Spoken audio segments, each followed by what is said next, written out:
Cool. Let's dive in. We have a lot to dive into. Again, if you just jumped on, feel free to toggle your chat to panelists and attendees. So that way you can not just directly message myself and Jarrell. Feel free as we're talking today, +1 things in the chat that resonate, drop questions in there. You can also drop questions in the Q&A section. And we'll be spending the last, 10 minutes or so doing live Q&A for y'all. And then you can also, I've turned on the live caption, so you can toggle that on as well if you want or need additional assistance. But today, I'm really excited about this webinar. Jarrell and I have been able to collaborate across a couple different webinars related to trauma and burnout and moral injury. And today we're going to be diving a little bit more into understanding different dynamics around organizational trauma. How does it impact individuals as well as teams? But also we want to talk about some of those like unspoken conversations around that, as well as providing you with some practical insights and tools needed to start healing from these wounds and introduce a more healthier relationship between you and work. So I'll briefly introduce myself, and then so will Jarrell, and then we'll dive in. I am Vivian Castillo.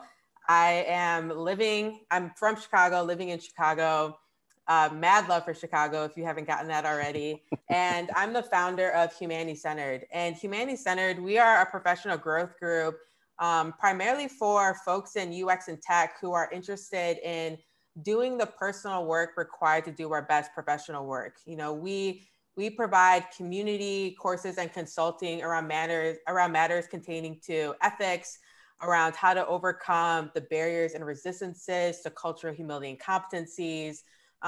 We provide a lot of education too around some of those more like unspoken hardships in the workplace that get in the way of allowing us to be more human-centered.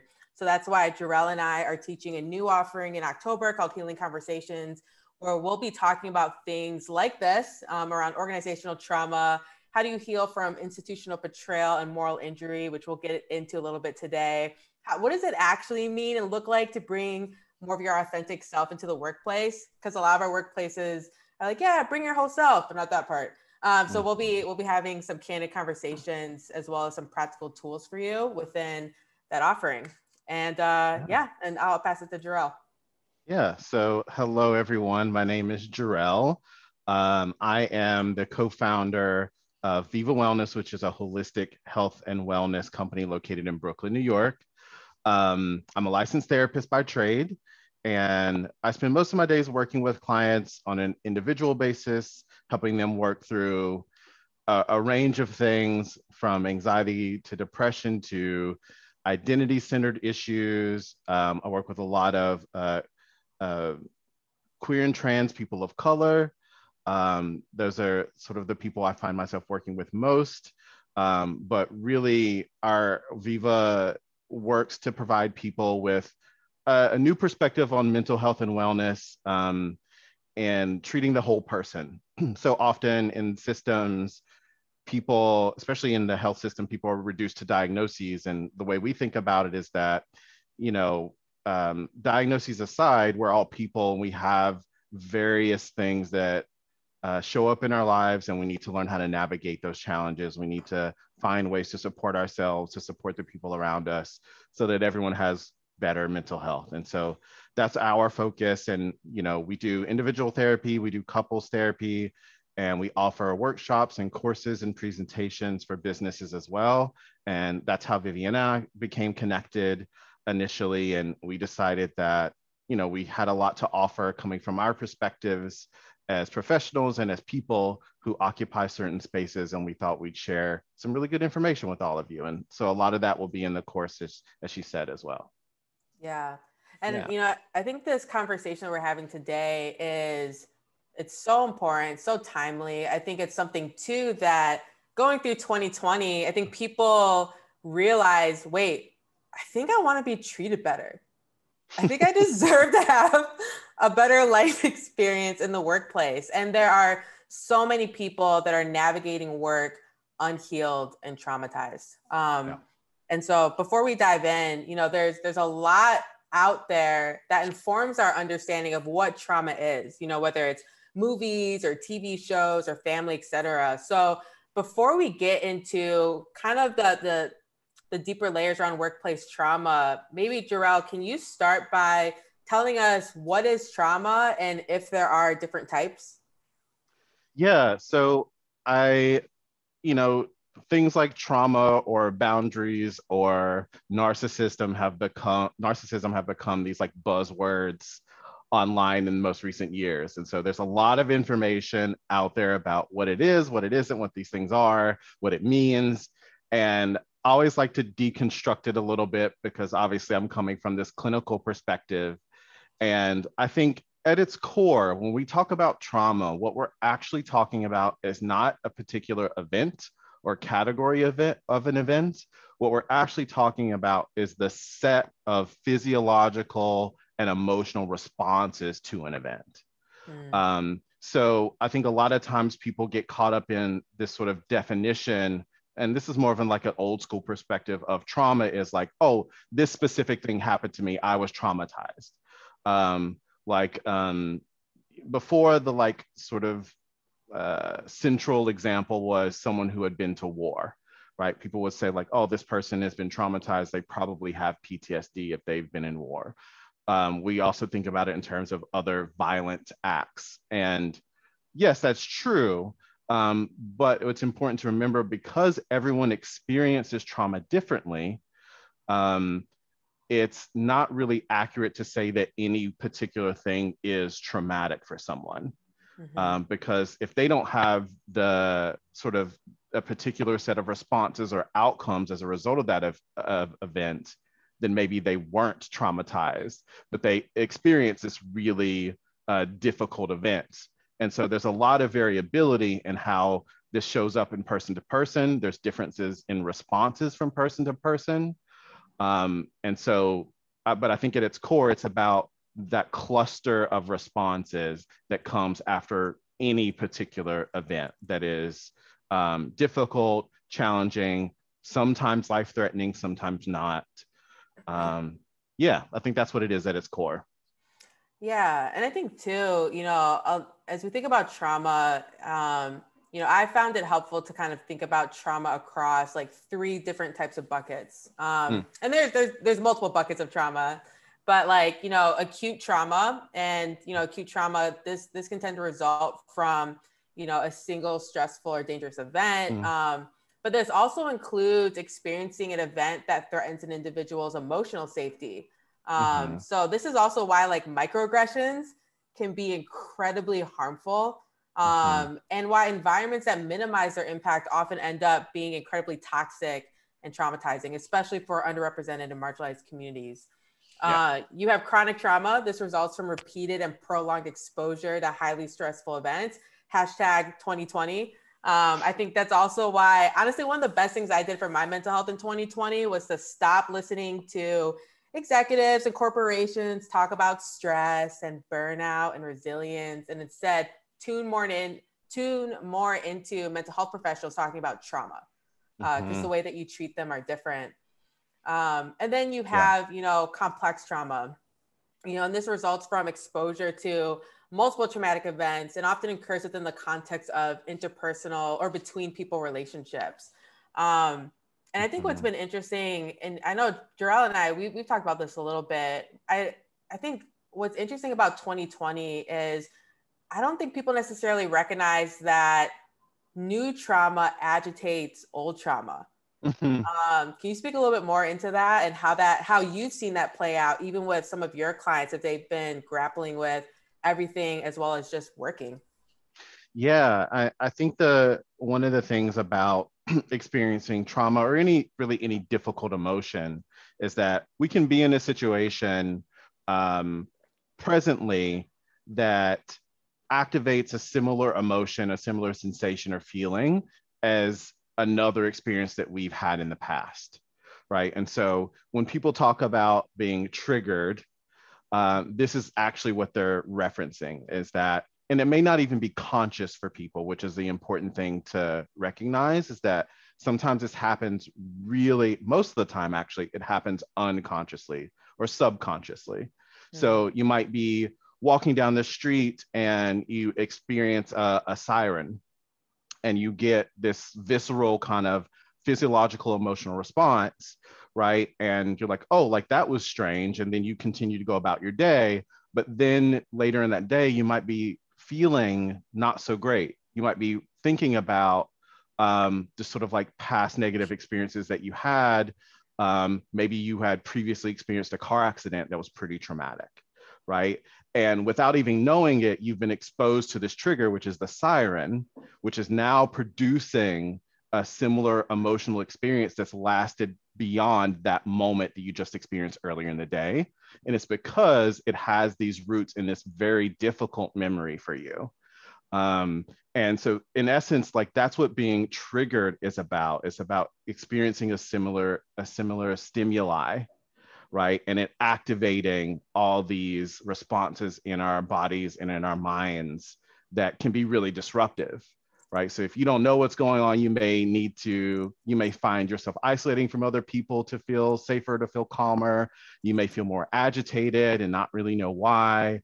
You may feel angry. A whole host of sort of responses to the situation that can be difficult to deal with, especially if you're not aware of what's happening for you.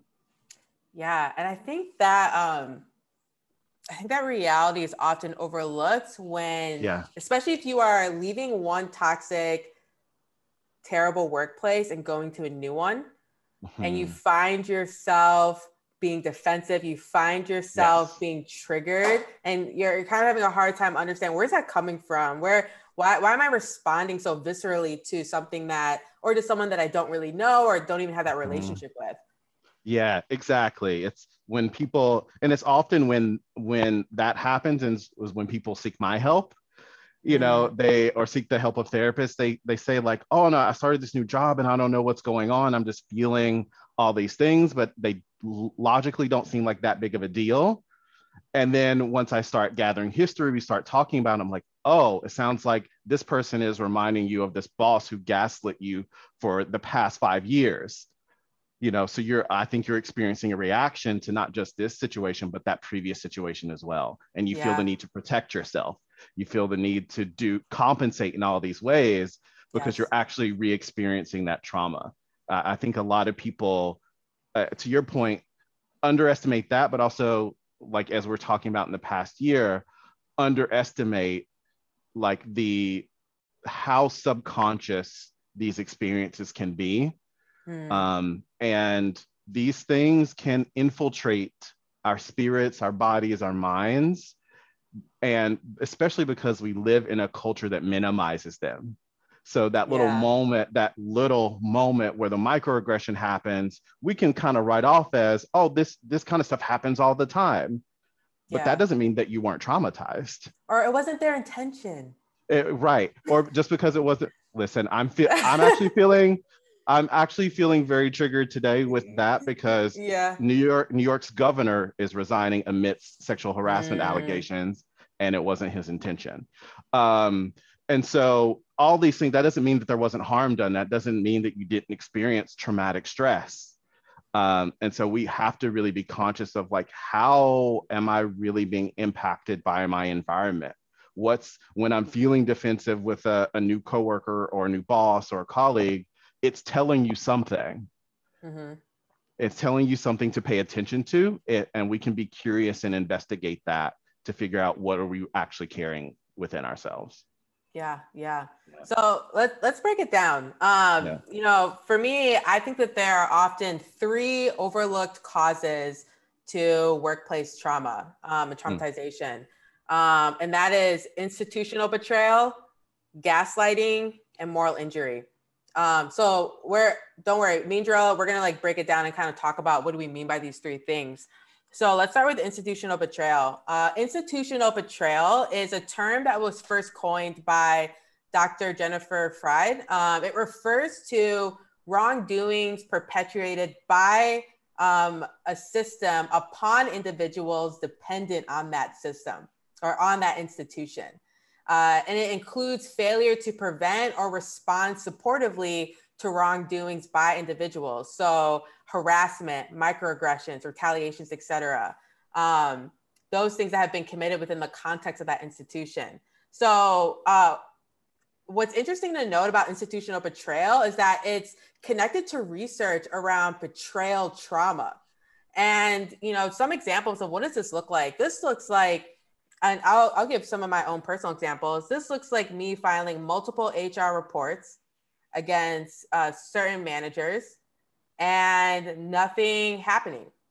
I followed the rules. I was told to report, they would investigate, you know, something would happen, and nothing happened. If anything, one of them ended up getting promoted later. That's a form of institutional betrayal. It's when also too, especially for folks who are underrepresented or come from marginalized communities, when the burden is placed on you to prove the harm and hardship that you've been going through, and that institution does nothing to protect you. It's more of an afterthought response to the offense that's occurred. Mm-hmm. And that, I think, in essence, is the status quo of responding to these situations, especially in corporate America, right? Yeah. Because in those systems and those institutions, what those kind of reports, those kind of experiences, they threaten the institution itself, right? Yes. Which is, and which, you know, human resources leadership often prioritizes the institution itself instead of its actual human resources and its human beings. And that response, if we take it out of even the workplace context, is something that you often hear about victims of crimes really struggling with reporting, because it's not that they don't believe that what happened was wrong. It's that, well, what's the point anyway? No one's going to believe me and nothing's going to be done about it. And so there's this internalization we experience of that institutional betrayal. And we say, well, it doesn't really matter. Nothing's going to be done anyway. So why put myself through that? Yeah.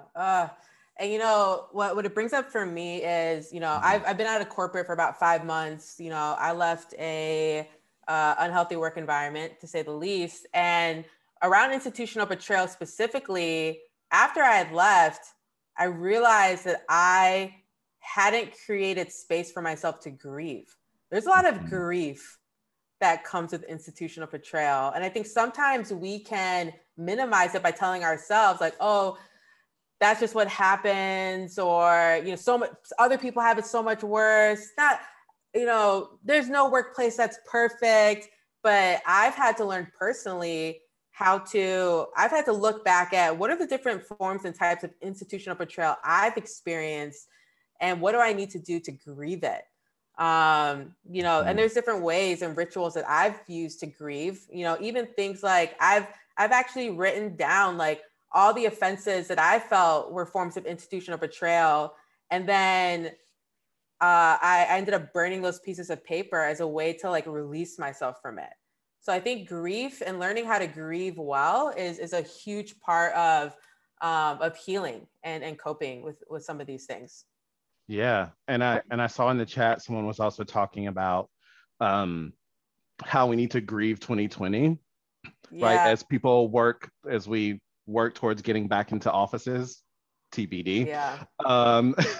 Is that, well, here's what's interesting about that. Like, yes, we do need to grieve 2020, but we are very much in the same position or a similar position currently, right? We're still in the midst of this thing, right? And so then the question becomes, well, can you actually grieve something while you're still experiencing it? Can you heal when you're still experiencing something?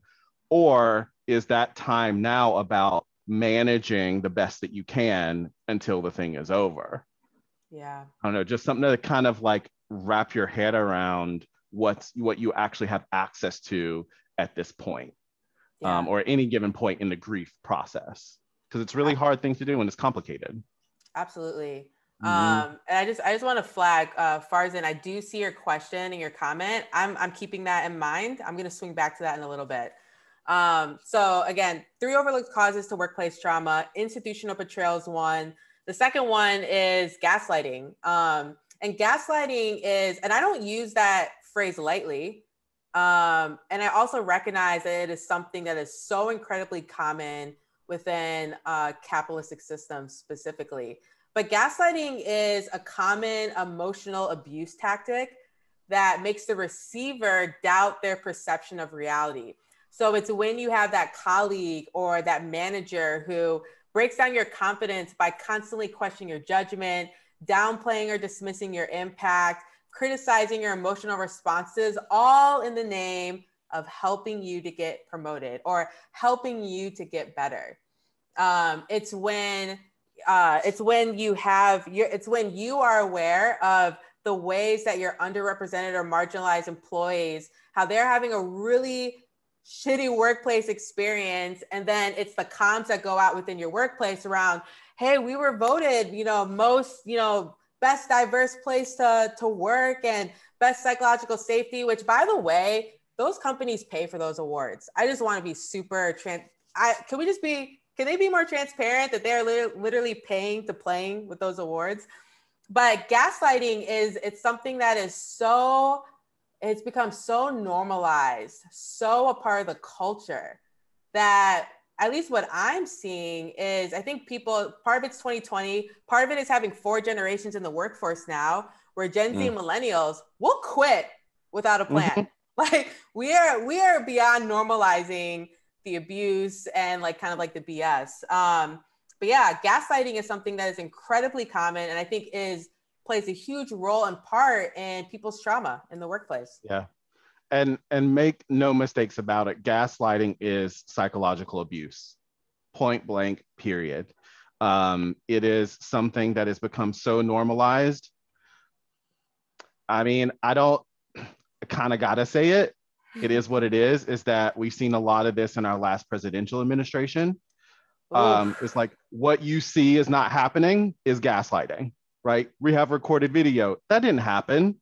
This is really what the situation was. So of course, we're experiencing that in our workplaces and in these little pockets, but we're also experiencing this in the media, in these like large systems that we're constantly exposed to. And so it's meant to, again, gaslighting exists to make you question yourself. It's meant to silence you. And so one of the ways that I talk about working through that with people is just making sure that they have the conviction to accept what they know to be true and what that they've witnessed. And a lot of times what is really helpful with that is validation, right? To say like, no, that situation sounds like it was incredibly microaggressive. It sounds like that situation was gaslighting. It sounds like this situation was this. And that's one thing that we can do to support one another in workplaces is to not be silent when those things happen, even if it's just to that individual person, say like, I see you and yeah, that was wrong. I saw that too. I clocked that too. Can just do so much for like that an individual's mental health when they're experiencing gaslighting in so many areas. Yeah, and I think at the core of what makes gaslighting such a fuel towards trauma is its relationship to power. Like I see in the chat, see a lot of gaslighting around return to office, plans. And even that whole like get back into the office thing, it's about power. Sure, maybe it's about culture, it's about power. Okay. And so I think part of overcoming and like being able to recognize what you need to heal with these things, what you need to do to cope with these things, is to understand the ways that it plays out within the systems that we work within and how it is used both consciously and unconsciously to keep us in line and to make sure that we are giving the most while a lot of these entities are taking the most. So institutional betrayal is one, gaslighting is another, and the third is moral injury. So when we talk about moral injury, we're referring to damage done to someone's conscious or moral compass within the workplace. Moral injury can come from actions that the person themselves perpetuates, situations they have witnessed, or situations in which they have failed to prevent specific activities from taking place that go against their own beliefs. So it's a concept that covers psychological, social, cultural, and spiritual aspects of trauma. And when I'm talking about spiritual, I'm using Brene Brown's understanding of spirituality, these are the things that ground you and give you meaning and purpose. So when a moral injury does occur, it can result in profound emotional guilt and shame for the victim. And in other instances, it can also induce feelings of great anger, betrayal, disbelief, disgust, and a sort of moral disorientation. So moral injurious events include things like something that you have done or failed to do, something that someone else has done or fails to do to you or for you, something that you learned about after it had already happened, or something that you have witnessed. Moral injury also kind of mimics some symptoms related to PTSD. So it is a very real thing that I think a lot of times, especially when I look at folks who are in UX or folks where extending empathy is a key part of their role, and they find themselves in environments that are hostile towards that. Mm-hmm. Yeah, I mean, I think that people, I'm so glad, and I've seen this in the chat a little bit, is that people are recognizing that, like, even just having this language is incredibly important to identify our experiences. Yes. Right. And that in and of itself is validating and affirming to have this shared language of, this is what's happened to me, or this is what I've witnessed in the workplace. This is what I'm experiencing. Language is so important because it does offer us that kind of validation, because when you are experiencing things like this, and this is also part of trauma in general, is that it is incredibly isolating, right? You feel isolated, you feel powerless, you feel like you don't have control over your experience. And to be able to have shared language, I think and obviously more as we extend out, is empowering people to speak and understand and process their experiences in really helpful ways, and not getting trapped, not being stuck in those powerlessness, hopeless, confused spaces. Yeah, that makes sense. Absolutely. Yeah, 100%. And I also just want to, I want to pause and acknowledge that I know we are going through some heavy topics. I know as we are kind of talking about these three different buckets across institutional betrayal, gaslighting, and moral injury, that some of you are thinking about your experiences now through this new lens and through this new language. So I do want to acknowledge that. I want to acknowledge that we see you, and that you're not the only ones who have experienced these things. That's not to diminish your experience. That's to let you know that that this is real, and that you don't have to necessarily pretend like it's real, or kind of what I've noticed lately. And this is why I honestly hate this new talk track around like being resilient from corporations, because I think it's about the intent of how they're using it. And I think sometimes it can put the burden back on the employee of like, well, the problem is that you aren't resilient. The problem is you, not us, not the systems, not the way that we have, structured the way that you work and the way that you relate to work, or how do we motivate you to work. But the problem is you, and we just need to get you to be more resilient so that you can be better and more focused. And I think also too, to an earlier point in the chat around, brushing aside the trauma of 2020 and beyond, is that language of the new normal. And I think sometimes that language can be really dangerous, because it's like, okay, that was then, but this is now. And like, it's all good. We're just pushing forward into the new normal. And it's like, nah, bro, I just went through something like hella traumatic, and I'm still recovering from that, even with me being out of corporate. Yeah, I love, Jessica just wrote in the chat, less abuse equals less need for resilience. Spot on, right? It's that like resilience is a natural, something that exists naturally, that people have in varying amounts in varying situations, but it's born out of challenge, right? It is born out of a challenge that we encounter.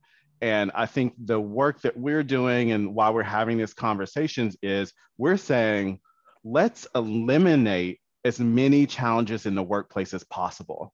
Because we don't actually have to be these ways. We don't have to behave and act in these ways that are harmful to people. There's a better way to do things.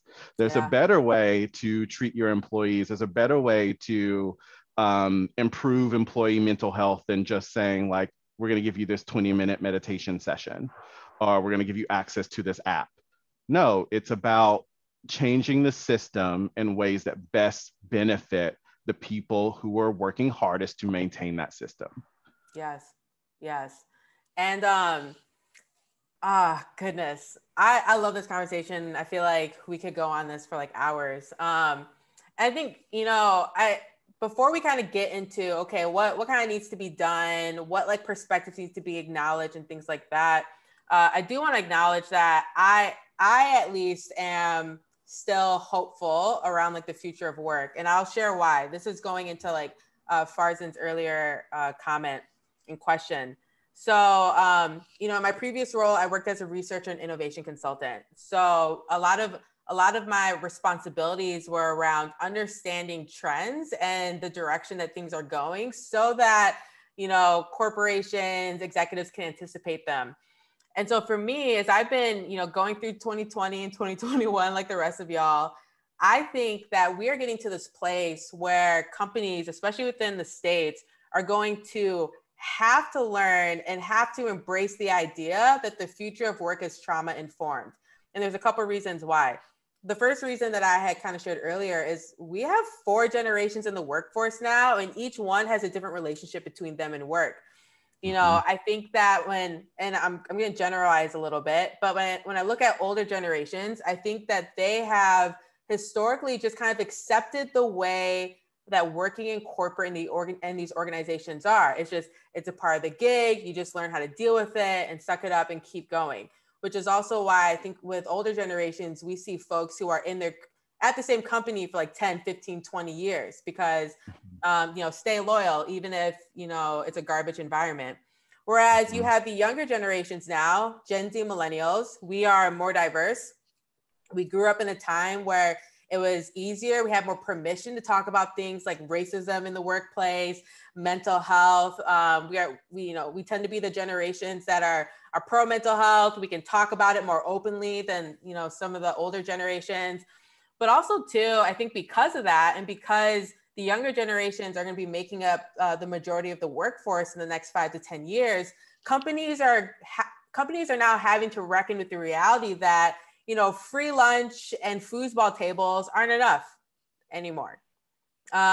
Companies are going to have to reckon with the reality that people's values have changed in light of 2020. We're even seeing, Gen Xers who are like, wait, why am I doing this shit? Why am I putting up with this? Maybe I need to choose myself and my wellness over capitalism. And so for me, that makes me really excited. I love all the stories about the Great Resignation, and people choosing them. But I also think it's going to start to put a fire under some of these organizations to actually learn how to be more proactive in being trauma informed and how they treat their employees and less reactive, which is what we see a lot of right now. Yeah. And I also can't help but think about when we talk about sort of the like younger generations, I say that because like I don't know what's considered young anymore. But when you think about like millennials and younger, right, I think it's also important when we're looking at things from a trauma-informed lens, you have to think about how many, especially for millennials, how many large-scale traumatic social events have we experienced throughout our lifetimes where we were old enough to remember and process that. And I said to a friend the other day, I was like, I'm tired of just like having like the first or some historical moment. I don't want to be a part of history anymore. I don't want to have to witness. I don't want to have to witness the first plague in a century. I don't want to have witnessed the rise of school shootings. I don't want to have to witness and be aware of large scale attacks in the United States. Like these things are things that we're carrying in our bodies and in our minds. And so I think what we're seeing in terms of the backlash from workplaces not being trauma informed is actually the complexity of different levels of trauma coming up and people finally saying like, no, this is not cool anymore. We're not doing this anymore. I've experienced too much. I want to have ease. I want to have relief. I want to have Yes. peace. I want to enjoy my work as much as I can. I don't want to be abused while I'm here. I want to make a living wage, right? And it's why all these things are really coming up in the conversation in really big ways now, is because I think all those experiences have been internalized and people are just really fed up in ways that are different than other generations were fed up before. Oh yeah. So yeah. I love it. And honestly, Mm, like this gets me excited because I love that people are starting to realize that they have a choice, yes. that they can choose them, that it is possible to pursue something that is life-giving instead of life-taking. Mm-hmm. That's what excites me about this conversation. That's what excites me about the stuff we're doing with Healing Conversations in October. I love it. I love it. So Yeah. let's switch gears a little bit, and I'm going to start Okay. to weave in some of the questions that are coming in into the Sure. chat and into the Q&A. But I'll start off with this for you, Jarrell, especially given your Mm. background and your experience. You know, what are some of the best ways to proactively prepare for, prevent, or mitigate the impact of present traumas from becoming, you know, unmanageable, more bothersome in the future, or future Mm-hmm. instances of PTSD, et cetera? Yeah. So one of the, I think there are two things that immediately come to mind, and they're related. There's some pretty solid evidence in the research that the early responses to traumatic events are key and can even help reduce or stave off extremely negative consequences or a condition like PTSD developing in the future. And so that generally requires two things. One is that it requires like accurate identification of the experience and naming and labeling of the experience. So saying Yeah. like, I experienced X event. It was abusive. It was violent. It was not supposed to happen. This should have not have happened to me. It was out of my control, etc. It requires that identification. And it also requires a process of debriefing and processing very quickly after the event. Mm, So being able to have space, um, in the, I don't know, in the minutes and the hours and the days and the weeks after an event can help dramatically reduce negative consequences of exposure to trauma. And so what can this look like in like real life? Well, it can look like something as simple as being able to connect with a coworker after work hours to tell them what happened and process what happened. And obviously, if you're getting support, then that works. And debriefing about the experience, right? And processing it alongside someone who's supportive. It can look like reaching out to a therapist and say like, oh, this thing just happened at work recently. I'm having a hard time figuring out how to move forward. Like, please help support me in this situation, right? So then you have that safe space to explore and debrief and process. So those are the key in the immediate aftermath, is one, being able to identify and label accurately, and then two, debriefing or processing. Ideally, what this does is it can prevent something from something that is an acute stress response, an acute traumatic event. It can prevent it from developing into untreated PTSD, mm, right? There's research to support that. So I think in addition to that, we can also think about, okay, beyond the immediate aftermath, what do you do? Right? mm-hmm. Do you have the coping skills that you need? Do you have the social support that you need? Do you have the ability to impact or change that environment that so that that doesn't happen again? So you're not always debriefing from trauma and debriefing from trauma.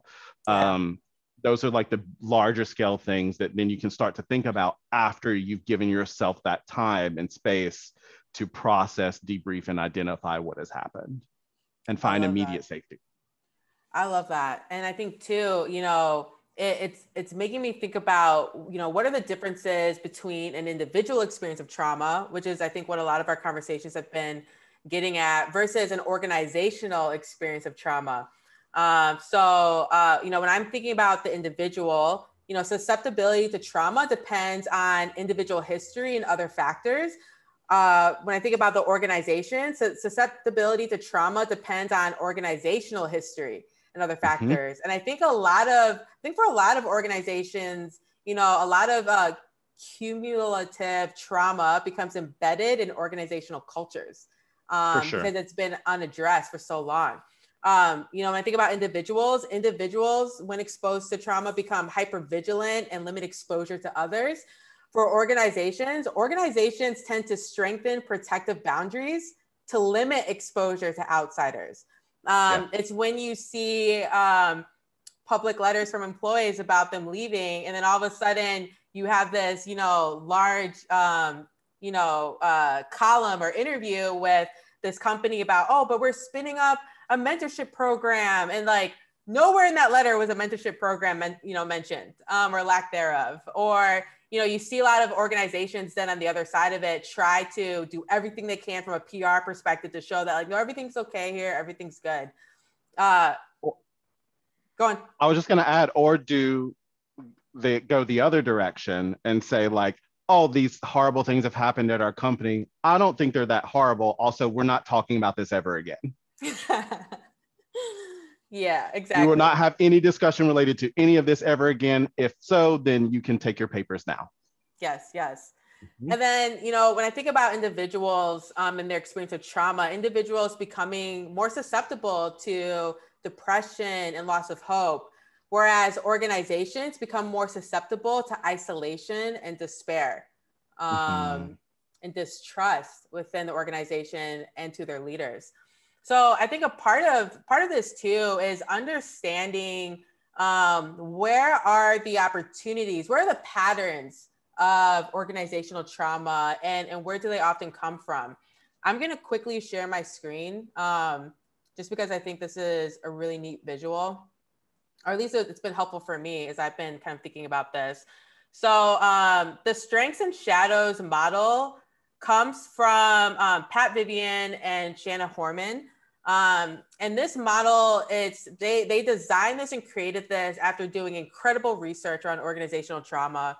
And this model enables organizational members to move beyond a focus on individuals or interpersonal relations and create an understanding of the organization as a whole system as it pertains to some of these tough topics we're talking about. This model provides an approach that it's meant to interrupt blaming individuals for systemic issues and instead allows organizational members to discover historical and current patterns that deepen their understanding of organizations' environmental context.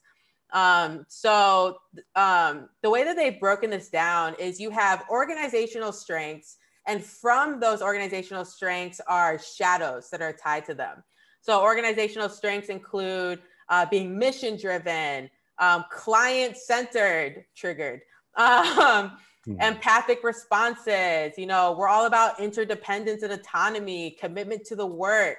But it's important to understand the shadows of these strengths and the ways that it creates room for people to experience trauma or betrayal. So for example, client-centered, that the shadow that comes with that is being over-functioning, unclear boundaries, and over-committed. When you think about being mission-driven, think about the shadow of those are, exclusiveness or, merging identities between, what capitalism demands and what you're saying on the outside to other people around what you really care about.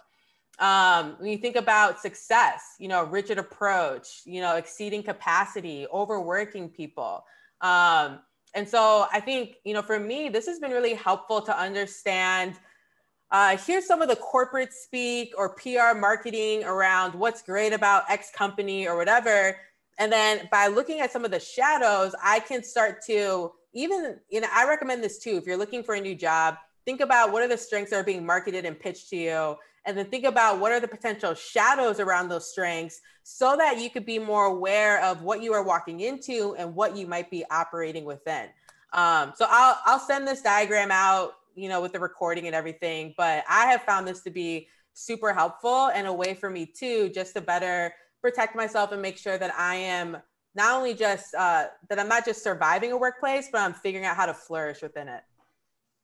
Yeah, that's great, Vivian. And what's really funny as I look at that model, because it's the first time I've seen that model.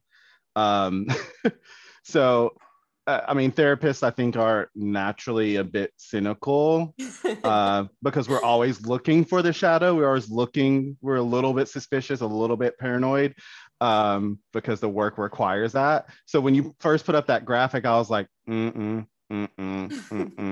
was like, there has to be something else, right? And so it's like really cool to see that laid out. And I hadn't seen that model before. So I think it's a great resource for people, for sure. Yeah, absolutely. Yeah. And I think part of it is, I found it super helpful to, as you're thinking about the organizations and the systems that we work with, what does it look like to address organizational trauma? Part of it is understanding the ways and the spaces that it creeps into the culture. How much of this is, because of how things were built from the beginning versus how much of this is because of things that we've experienced more recently. And so, yeah, I love that model. And I think it's been really helpful for me, even within my own healing journey. But that brings me to Jarrell. You said we had a webinar a month or so ago, and we were talking about healing. And there's a lot of questions that are being submitted around healing. I guess talk about the difference between healing and coping, because I think sometimes we conflate the two, and I think it's super important to understand the difference. Yeah, I think it's important for everyone to understand then that you can't heal when you're actively being harmed. You cannot heal in an environment that is actively harming you. It doesn't allow you to. That doesn't mean that all is lost, because sometimes pragmatism, real life circumstances require us to stay in places, environments, systems, relationships that aren't exactly ideal for our long-term health, but we need to survive in some way. And that's where coping comes into play, right? Coping is what you do to manage a negative feeling, negative sensation, negative experience, right? And so this is also why, when therapists talk about coping skills and why people also kind of roll their eyes when we talk about them. So like, it doesn't really fix anything. And I'm like, yes, it doesn't. That's correct. Coping skills don't fix things, right? Change only fixes things. Like actual repair only fixes things. Yes. Coping is, how can I manage right now? Like, how can I get out of bed to go to work today? How can I get through this meeting with my horrible supervisor who's saying racist shit all the time on the low? How do I negotiate this email chain with a passive aggressive coworker who is always like in my stuff, right? It's like, those are coping strategies to get through until you can either change the environment or system that you're in, or remove yourself from the environment that is no longer good or healthy for you.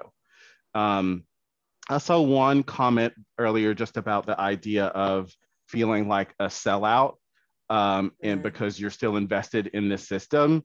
And I just want to make it very clear that we're all in the system to some degree, to varying degrees.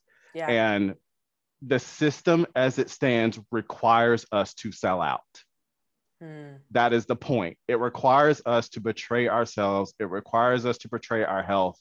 It requires all these things of us in order to exist as it currently does. Yes. Right. So even if you're in this system, the power that you do have is figuring out how can you work towards change? How can you empower the people alongside you to help change the system? And how can you cope and maybe heal for yourself as well? Yes, absolutely. Thank you so much for acknowledging that. And I think a part of it too is, within these systems, understanding some of these terms and these experiences that we can have, understanding too, like, what are your own personal triggers, whether that is from workplace experiences or even like childhood and adulthood experience. Family stuff. Yeah, yeah. You know, if you struggle with being validated and valued growing up, corporate will find a way to exploit that. You 100%. struggle with your value and understanding your worth apart from what you can do, corporate will find a way to exploit that. And so part of it is part of this experience is about really knowing ourselves, being kind to ourselves, loving ourselves so that we can better advocate for ourselves, better implement boundaries for ourselves, you know, being able to advocate for what types of behavior we will put up with and what types that we won't. That's what boundaries are for and their purpose. And learning how to have a healthier relationship with yourself so that you cannot tie it explicitly to work or how work in these systems dictate to you what your value and worth is. Because hint, hint, it's a lot more than what they're dictating and saying. Yes. So I want to pause there because I know Jarrell has a hard stop in like 40 seconds. And so I just want to, again, thank y'all for taking the time and the energy to have this conversation. For me, I think the most dangerous employee is the well-informed one. And I hope that you will continue to choose you, that you'll continue to lean into this work so that you're not just surviving, but you're learning how to flourish, because life is too short to not do that. If you're interested in continuing in these conversations with myself and Jarrell, please look into Healing Conversations. Next cohort starts in October, and we'll be doing deeper dives into this, but also you'll be going through this content in community and with other folks who are interested in living from a place of freedom instead of fear. So with that, thank you. I will send the recording and some additional resources within the next 24 hours. And I hope that you're able to find some joy or rest this week. And we will hopefully see you soon. Thank you. Take care, everyone. Bye, everyone. Thank you.